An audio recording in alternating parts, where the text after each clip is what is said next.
Et si nous repensions notre rapport au tourisme? Si on réfléchit bien, une activité touristique ne peut pas prospérer dans un environnement dégradé. Bonjour et bienvenue sur Expérientiel, le podcast du tourisme positif. On vous emmène dans un voyage vers un tourisme respectueux de la planète et du vivant pour semer maintenant les graines d'action du tourisme de demain avec des acteurs engagés. Je suis François Huette, pionnier du tourisme positif avec une expérience internationale, animé par le développement d'un tourisme vertueux guidé par le sens et l'expérience en lien avec son territoire. Nous vivons tous le yo-yo émotionnel selon nos vies et encore plus aujourd'hui dans la situation actuelle. Alors, comment faire pour retrouver sa place? La confiance en soi. Sophie Froissart est coach, experte dans les émotions et très connectée à la nature et au vivant. Elle partage avec nous son expérience de vie et expertise pour retrouver la confiance en soi. Je vous invite à faire une pause dans un endroit tranquille, de vous installer confortablement et je vous souhaite une très belle écoute.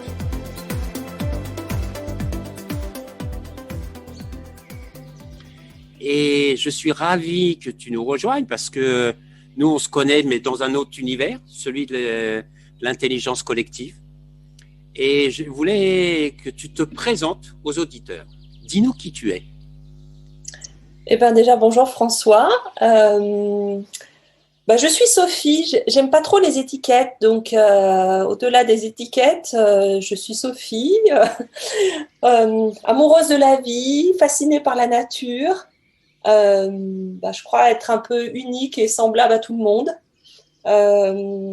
Et puis, je suis quelqu'un très curieuse de la vie, qui aime apprendre en chemin et faire plein de découvertes sur moi-même et sur les autres. Donc, j'aime ce que la vie nous apprend tous les jours et j'aime être très curieuse en fait. Je suis assez curieuse. En quête de sens et de compréhension sur ce que le vivant nous apporte en fait. Et puis bon, si je dois te répondre un peu plus sérieusement, si on veut vraiment me coller une étiquette, alors je suis en fait maître praticienne en PNL, en programmation neurolinguistique, et je suis aussi coach et fondatrice de mon cabinet de coaching depuis 2014, et je fais aussi de la facilitation d'intelligence collective. D'accord. Et puis tu fais autre chose aussi. C'est que tu as un sourire incroyable et que tu adores rigoler. Oui. Ah? Oui, je trouve que c'est bien. La vie, c'est bien plus fun quand on rigole. Ouais. Et puis nous, on a quelque chose en commun, c'est que depuis qu'on se connaît, en général, quand on se retrouve, il y a toujours un fou rire quelque part qui traîne, etc. Donc, on va voir s'il sort pendant l'interview. Faut juste prévenir les auditeurs que ça a déjà été fait en préparant l'interview. Donc maintenant, on va voir ce que ça va donner. En fait. Pardon? On peut pas s'en empêcher. Non.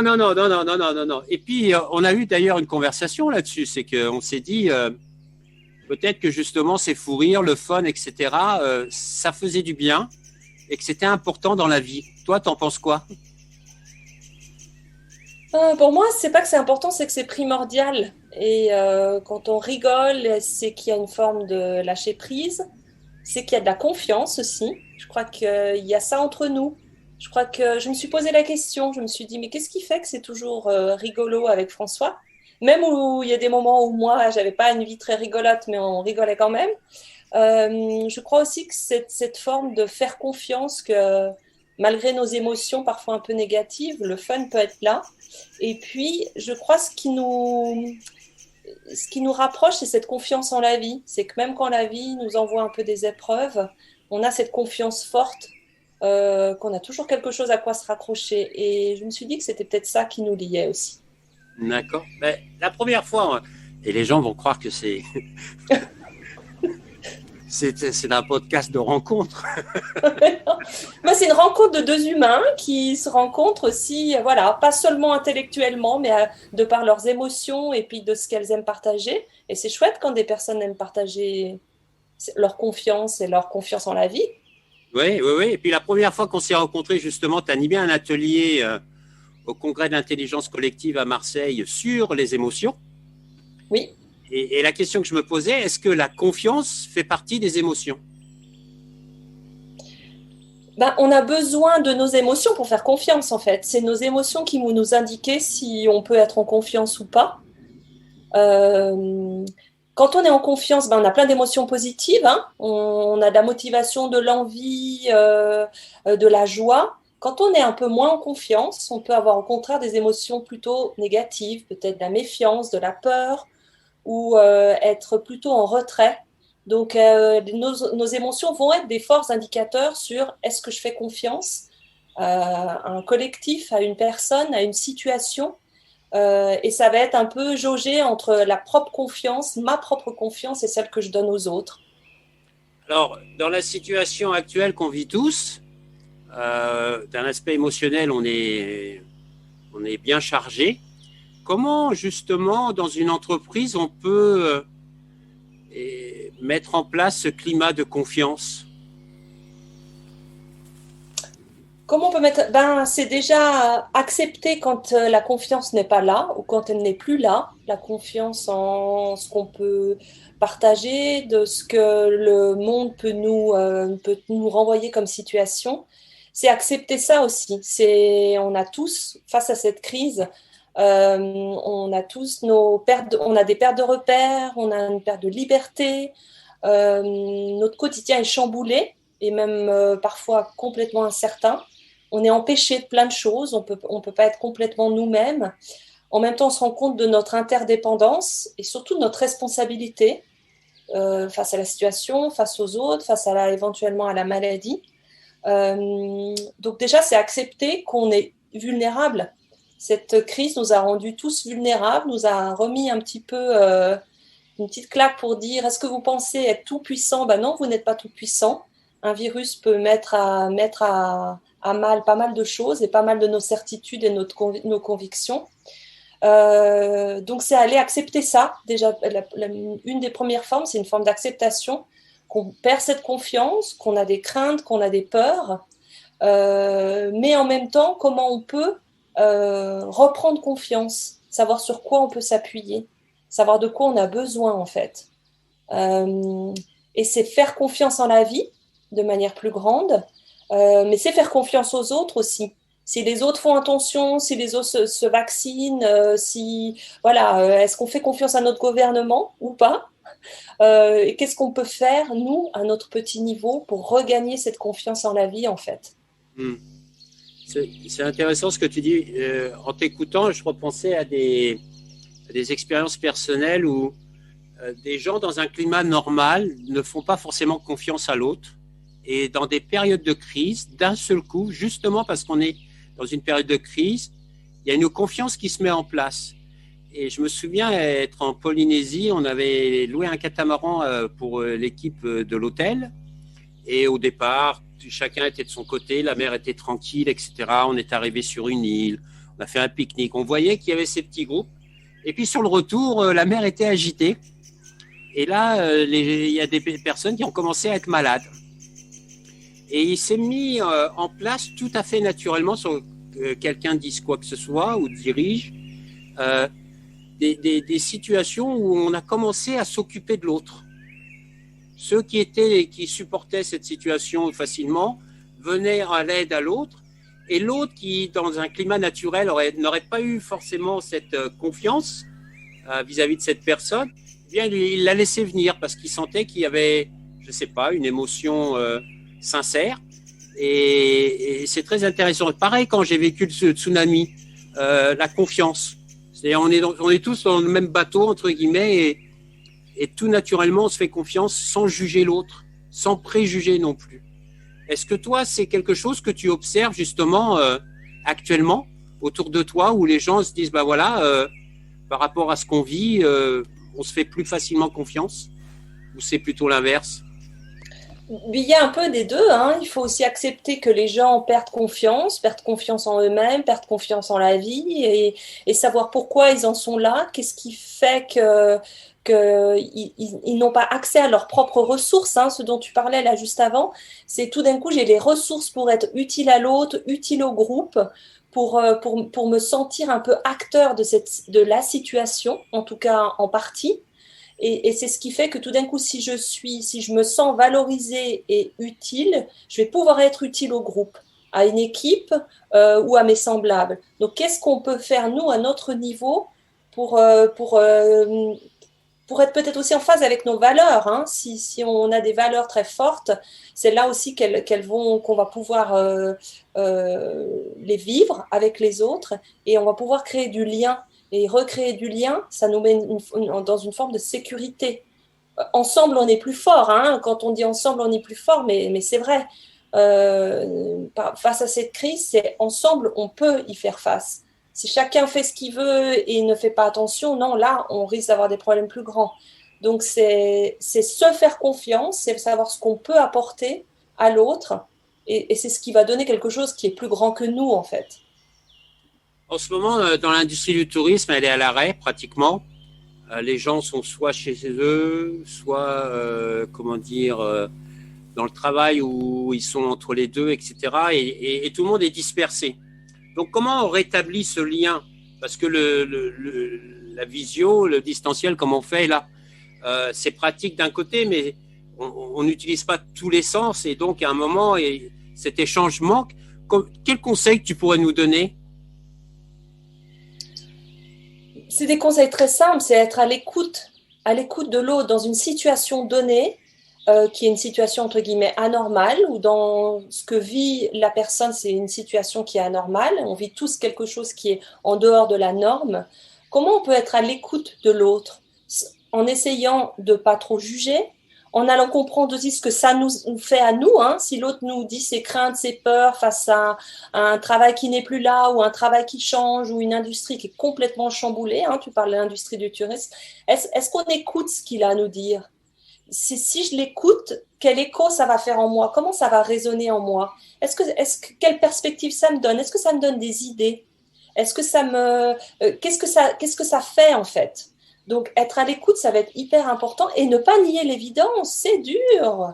Oui, il y a une part d'émotionnel assez fort où on ne sait pas, les choses se transforment, mais c'est parce que ça devient chaotique et très dur qu'on va pouvoir transformer tout ça quelque part. Pour moi, j'ai une grande, même si je ne sais pas ce que deviendra l'industrie du tourisme, mais j'ai une grande confiance qu'il y a des choses magnifiques qui vont sortir de ça. Une autre façon d'appréhender le voyage, une autre façon de recevoir des touristes, de voyager, une autre façon de consommer, hein, consommer du paysage, etc.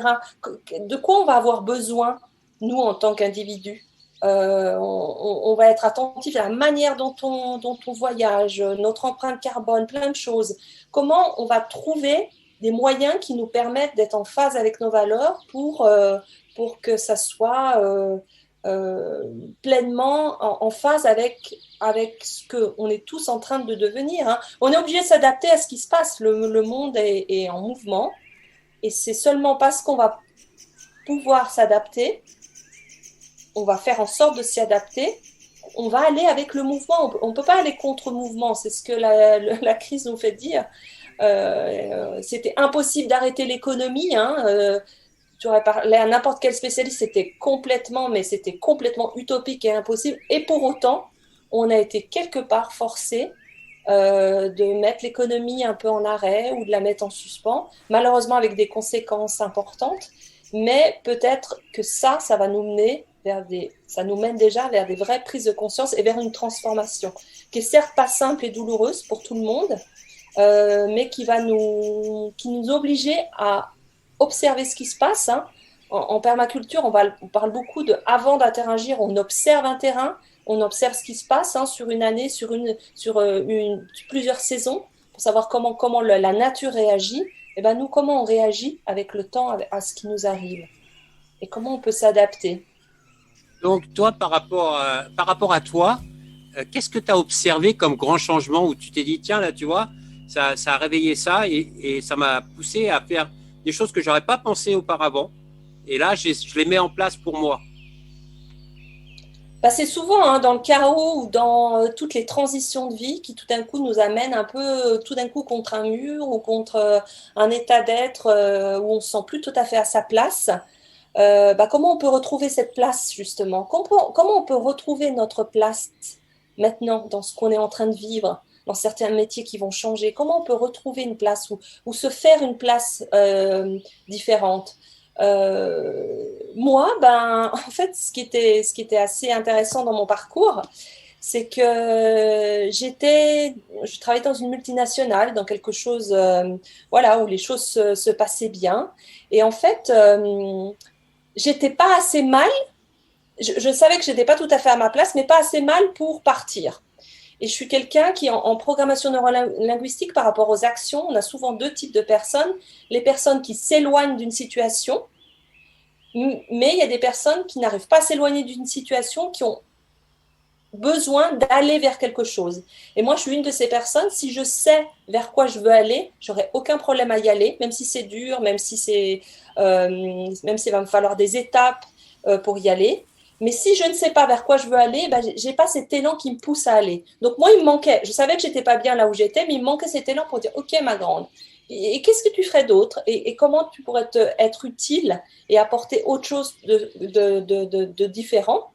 Et ben en fait, comme la vie sait très bien le faire, moi j'ai eu un gros coup de pied aux fesses, comme on dit, c'est que j'ai été licenciée, donc il y a eu un licenciement collectif. Et c'est là, moi j'ai vraiment vu ça comme un pied de nez. La vie me disait, tu veux pas bouger? Et ben voilà ce qui t'arrive. Et maintenant, qu'est-ce que tu fais de ça? Et, euh, et voilà, j'aime beaucoup aussi prendre du recul par rapport aux éléments de la vie et dire, tiens, pourquoi il m'arrive ça maintenant et qu'est-ce que je peux en faire? Alors, c'est pas simple, hein, un licenciement, le deuil d'un travail, après de multiples années dans son petit cocon, dans ses rails, comment on appréhende ça? Eh ben, il y a différentes phases, hein. Il y a des phases d'abattement, il y a des phases compliquées, il y a des phases où voilà, tout le monde nous dit, mais non, mais Sophie, tu vas pas devenir indépendante, tu vas retrouver un boulot bien gentil et moi, c'est pas du tout ce que je voulais faire. Donc, j'ai pris différents chemins, mais il a fallu qu'il y ait quelque chose qui me pousse à. Et c'est aussi un peu ce que la vie nous amène avec cette crise, c'est que si on voulait pas voir que le monde allait mal, eh ben, c'est une manière pour moi, hein, c'est ma lecture de pensée, hein, c'est une manière de dire, ben, voilà comment le monde va et qu'est-ce que vous faites de ça en fait. Et c'est qu'est-ce qu'on fait des situations qui nous amènent dans la vie. Et j'ai trouvé drôle, il y a une anecdote que j'aimerais partager avec toi, François, c'est que tu me parles de confiance et je suis dans une période de ma vie où la confiance en moi et un peu en général est assez mise à mal. Et pour autant, il y a toujours une confiance qui est là. Parce que pour moi, la vie, c'est tant qu'il y a de la vie, il y a de la confiance. Il y a une forme de confiance. Et j'ai trouvé ça aussi un joli pied de nez aussi, que la vie me dise, tiens, veux-tu faire un podcast sur la confiance alors que ta confiance est mise à mal dans la vie? Eh ben oui, moi je dis oui parce que je sais, je peux être très vulnérable comme tout un chacun, mais je peux aussi être forte et trouver ma voie pour rebondir et puis pour retrouver en quoi je me sens connectée à la vie en fait. J'aime bien ce que tu dis, qu'il y a la confiance en la vie et la confiance en soi. Exactement. Est-ce que dans ce cas-là, la confiance dans la vie, c'est pas avoir une forme de foi en quelque chose? C'est une forme de foi, c'est confiance oui, la vie en général. La vie, si on observe le vivant, hein, le vivant, il n'a pas forcément besoin de nous pour, je veux dire, pour aller bien, hein, quelque part. Donc, quoi qu'il se passe, hein, on le voit hein, dans des catastrophes naturelles, la vie reprend toujours le dessus. Parfois avec du temps, mais la vie renaît, même une forêt brûlée, la vie va renaître. Donc, c'est confiance, oui, c'est la foi en plus grand que nous, qui a du sens. Donc, ça peut être une foi, ça peut être plein de choses, mais c'est la foi que la vie est là, quoi. Donc là, tu nous dis que ta vie, ce changement de vie que tu as vécu avant, t'a permis d'être beaucoup plus cohérente avec qui tu es, avec ce qui t'anime. Et comment ça te sert aujourd'hui par rapport à justement, comment dire, vivre les différents défis que la vie peut t'apporter? Est-ce que ça, justement, ça t'a augmenté ta confiance en toi, même si tu trouves que tu n'as pas forcément extrêmement confiance en ce moment en toi, mais ça l'a augmenté, donc ça te permet de pouvoir vivre ces situations plus ou moins difficilement, entre guillemets. Et est-ce que ça t'aide et te dire, bah voilà, j'ai toujours cette foi, mais même si j'ai moins confiance en moi, j'en ai encore sous la pédale, entre guillemets. Oui, il y en a toujours de la confiance. Et c'est parce qu'on vit des expériences qui parfois sont difficiles, qui parfois nous font perdre pied, mais c'est parce qu'on sait s'en sortir et qu'on fait confiance en la vie. La vie nous envoie sur notre chemin des gens, des choses qui vont nous faire petit à petit euh, reprendre cette confiance et aller la comprendre pourquoi on l'a perdue en fait. Souvent c'est parce qu'on a besoin de compréhension ou on a besoin de se sentir capable de rebondir pour réaliser des choses qui sont plus grandes que nous. Il n'y a pas longtemps, quelqu'un me disait, parce qu'on parlait de doute, hein, on parlait, waouh, quand le doute arrive face à des choix importants ou des actions importantes, qu'est-ce qu'on peut faire de ce doute, en fait? Et quelqu'un me disait, mais tu sais, quand le doute arrive, c'est peut-être que quelque chose que plus grand que toi arrive et que tout d'un coup, tu doutes à ta capacité de le mériter ou d'accepter d'aller dans ce sens-là. Donc il y a ça aussi, il y a cette façon de se dire, il y a cette étincelle en moi qui est là et c'est celle-là qu'il faut que je cultive. Et c'est celle-là qu'on aime aussi cultiver avec les autres.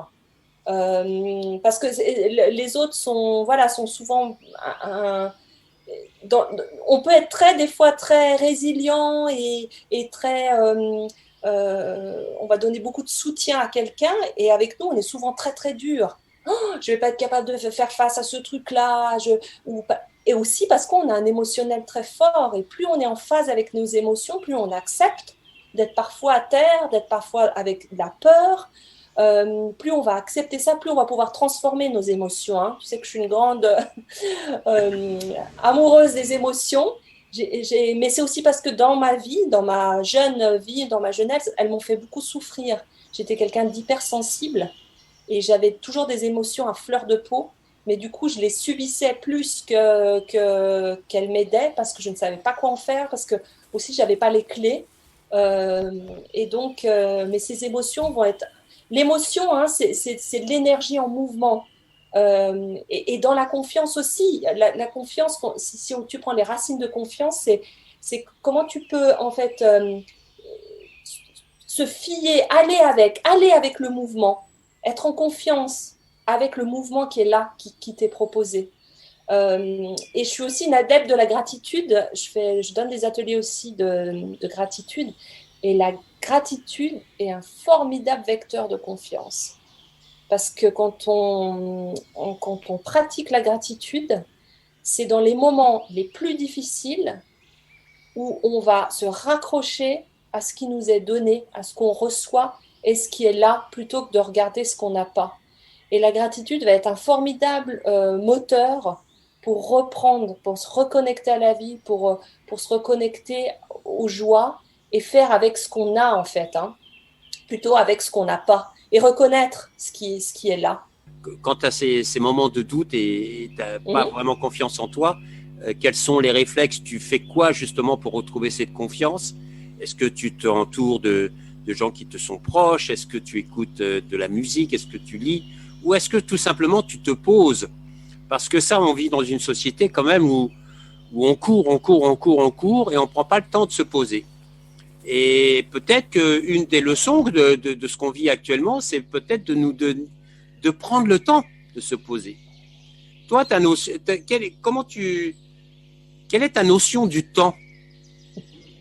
C'est très drôle ce que tu me dis là, François, parce que dans mon moment de vie un peu compliqué, un peu chahuté, cette confiance en moi et en la vie à remettre en avant, mais aussi il y a cette impatience qui veut que ça soit tout de suite là, tout de suite présent, et qui n'a pas envie de encore une journée avec des émotions négatives, encore. Comment on fait ça?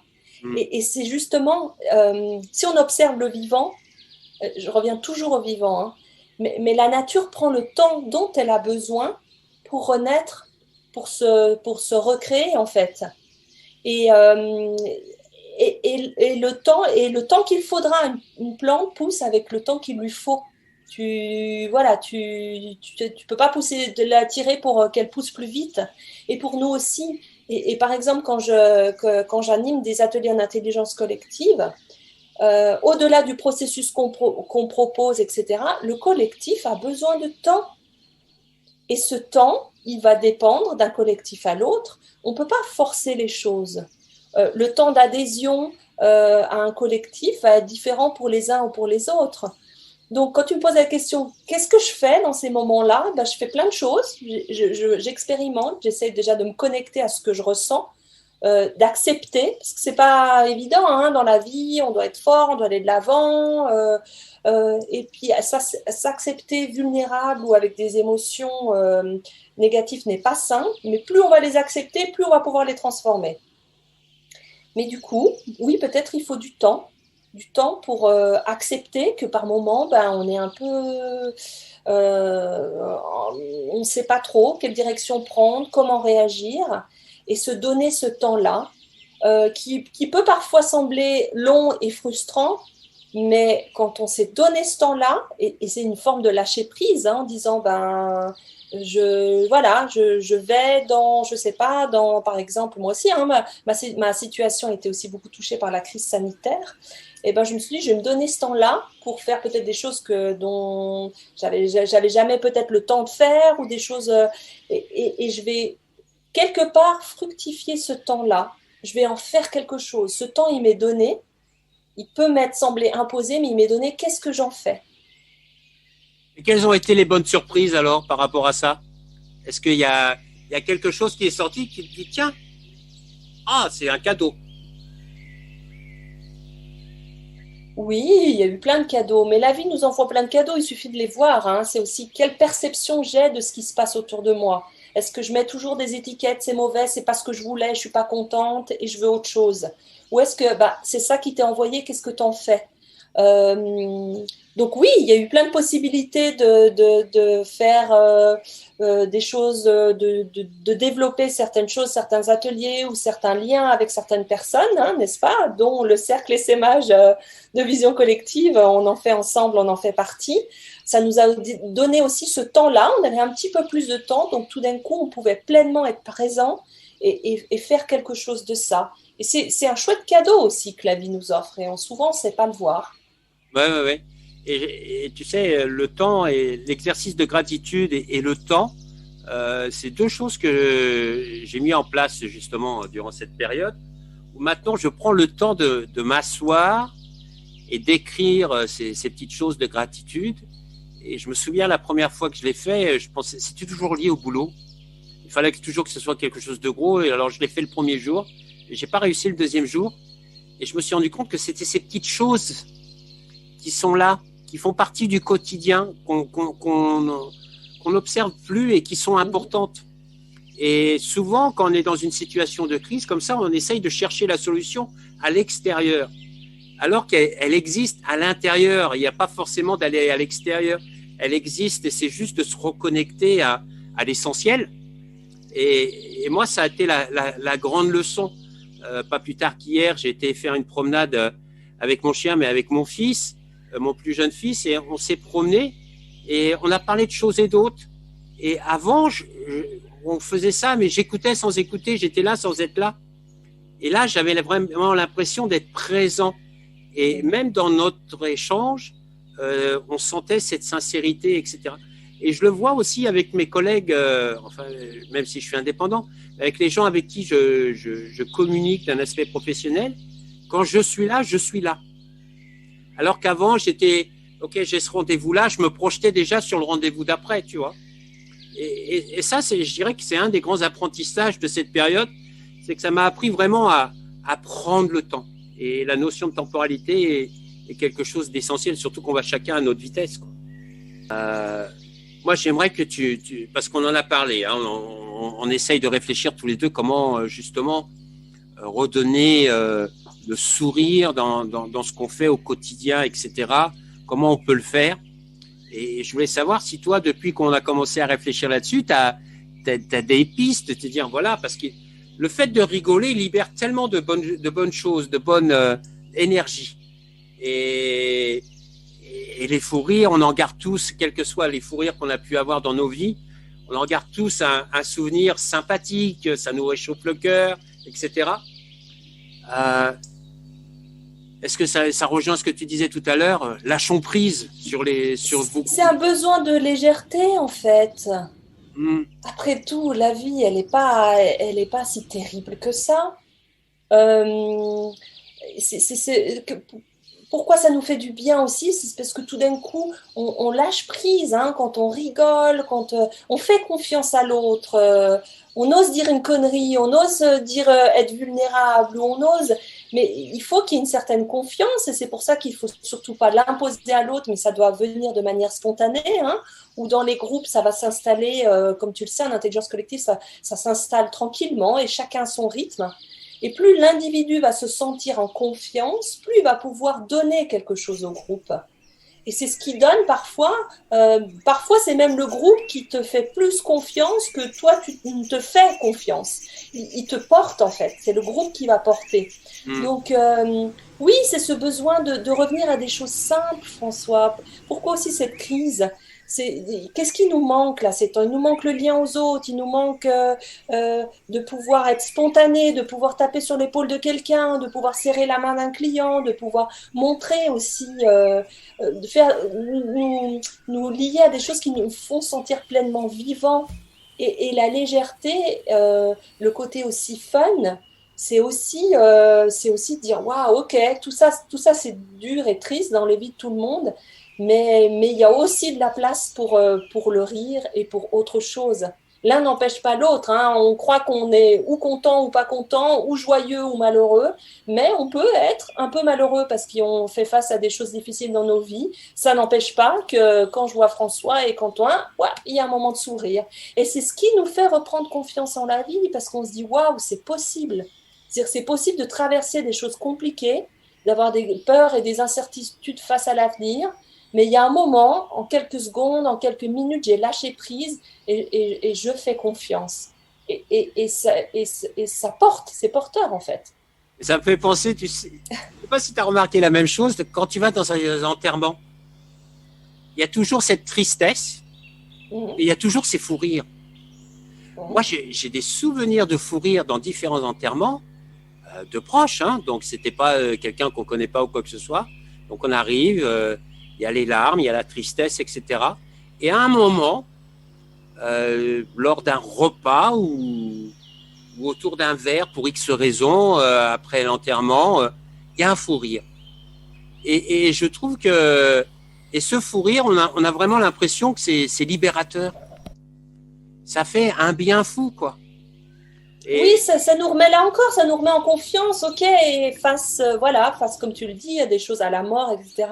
Mais la mort fait partie de la vie, mais tant qu'on est en vie et qu'on respire, ben, on est là, la vie continue, et on peut s'apporter des choses les uns aux autres, et c'est pas honteux de rigoler à un enterrement quelque part, pour autant que, voilà, on n'impose pas notre rire et de manière déplacée, bien sûr, mais c'est libérateur parce que c'est en fait, on se, on ressent aussi ces émotions qui sont peut-être pas pleinement.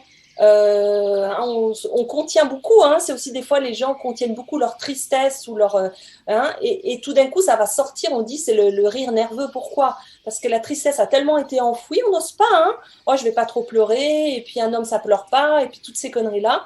Et on n'ose pas dire waouh, c'est triste, c'est dur, mais en même temps, il y a la vie est encore là et on peut être un vrai soutien pour les personnes, voilà, proches, pour reprendre goût à la vie en fait. dans 20 ans, ton plus beau rêve, ça serait quoi? Tu t'imaginerais quoi pour toi dans 20 ans? Pour moi, bon, d'être toujours aussi curieuse et toujours aussi aimante de la vie, en espérant voilà qu'elle m'envoie pas trop de souffrance, que je puisse encore être connectée à cet amour que j'ai de la vie. Après, moi, j'ai confiance dans ce qui va se passer. J'ai des enfants, j'ai pas vraiment peur pour eux. Ils vont être capables de faire face à tout ça. Ils vont réinventer des façons d'être et des façons de faire. Euh, ils seront résilients, mais ils seront aussi, à mon avis, beaucoup plus en phase avec le vivant, avec leurs besoins et, et ils auront cette peut-être, j'espère qu'ils auront cette capacité de s'adapter mais ne pas de se suradapter, ne pas avoir des besoins qui ne leur servent pas. Moi, j'ai dans mon cabinet des fois de coaching des gens très jeunes qui viennent et qui disent super, j'ai un super métier, je gagne bien ma vie, mais je ne vais pas m'emmerder 5 jours par semaine à 10 heures par jour. Hein. La vie est là. Hein. J'ai des jeunes qui me disent moi j'ai 30 ans, j'adore faire des confitures. Donc de temps en temps, je me prends une demi-journée, je fais mes confitures. Tu vois, ça pour t'illustrer le fait que le sens est important. Le sens est primordial. Oui, quand on est jeune, on est ambitieux, on veut réussir, mais le sens sera vraiment pour moi au centre. Et c'est ce qui... ouais, j'ai espoir que les choses se passeront bien. Au contraire, ça risque de pas être simple, mais ça l'a jamais été à n'importe quelle époque. Hein. Mais s'il y a plus de sens, il y aura plus aussi de capacité de s'adapter et d'accepter qu'on a, maintenant, c'est plus le cas, on n'aura pas un métier qu'on va exercer pendant 30, 40 ans, on aura un métier, puis après, voilà, on est dans le tourisme et ça change, on doit s'adapter. Hein. Mais c'est ce qui nous fait aussi nous sentir vivants. On est, voilà, une plante, quand elle ne doit plus pousser à un endroit, elle s'en va pousser à un autre, ou les graines s'en vont de nouveau dans la terre pour pousser ailleurs. Donc il y a ça aussi, c'est savoir faire avec ce qui est là et savoir ne pas aller contre le vivant, quoi. Si on sait observer le vivant, on va pouvoir s'adapter. Tu l'observes beaucoup, toi. Hein. Oui. Hein. Oui. Il y a une connexion très forte avec la nature, le cycle de la vie, le fonctionnement aussi de ces cycles naturels. Tu parles beaucoup des plantes, hein, oui. de la graine, etc., des saisons. C'est intéressant. Pour conclure cette interview, je pose toujours la même question à mes invités. Qu'est-ce qui te donne la banane ? Qu'est-ce qui me donne la banane ? Me sentir vivante, en fait. La force de la vie qui est toujours là, qui malgré les adversités, malgré les problèmes, quand on sent, je te parlais de l'étincelle qui est là et qui vient te bousculer, te dire ok, allez, arrête de faire la gueule maintenant, prends-toi en main. C'est ça, c'est cette curiosité en fait. Curiosité que j'ai sur moi-même, mais aussi sur les autres. Observer comment ils réagissent, comment... Et puis, il y a plein de gens qui sont de véritables exemples, en fait, dans leur résilience et dans leur manière d'appréhender la vie. Et c'est ça, en fait. Pour moi, tout est juste, en fait. C'est dur de dire tout est juste quand il y a des choses difficiles qui nous arrivent, mais tout est juste, quoi. Tout est bien orchestré. À nous de s'adapter et de savoir, voilà, si par moment on doit être plus en sourdine ou plus être du côté de la grosse caisse, mais à nous de s'adapter à la musique de la vie. Très joli, très joli. Sophie, merci beaucoup pour ce temps qu'on a passé ensemble. Je t'en prie, tu vois, un temps tellement agréable qu'il est passé très vite. Tu vois, je te l'avais dit, ça va très vite, ça va très vite. Bonne continuation et à très bientôt. Oui, merci François. Bonne suite à toi. À bientôt. Au revoir.